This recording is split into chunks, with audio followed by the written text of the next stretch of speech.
Pourquoi certaines maisons fissurent quelques mois seulement après leur construction? Pourquoi des bâtiments s'effondrent alors qu'ils semblent solides en surface? La réponse est simple, les fondations.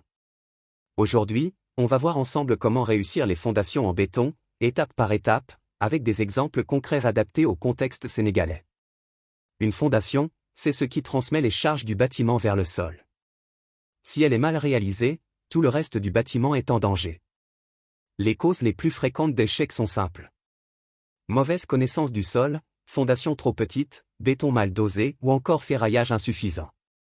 Au Sénégal, on rencontre souvent des sols sablonneux, qui sont instables, ou des sols argileux, qui gonflent avec l'eau. Maintenant, parlons des types de fondations les plus utilisées. Les semelles isolées sont très courantes pour les maisons. Elles servent à supporter les poteaux. Les semelles filantes sont utilisées sous les murs porteurs. C'est une solution simple et très répandue. Et enfin, les pieux sont utilisés lorsque le sol est mauvais. Ils permettent d'aller chercher un sol plus solide en profondeur. Voyons maintenant un point très important, les calculs de base. Pas besoin d'être ingénieur pour comprendre le principe.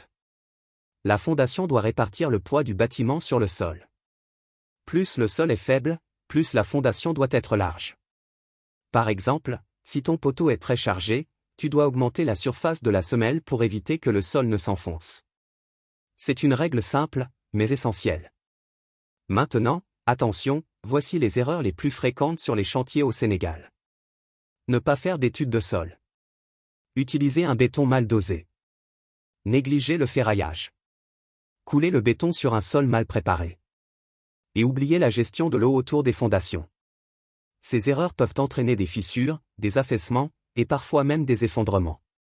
Pour finir, voici une checklist pratique que tu peux appliquer sur tous tes chantiers. Vérifie toujours le sol.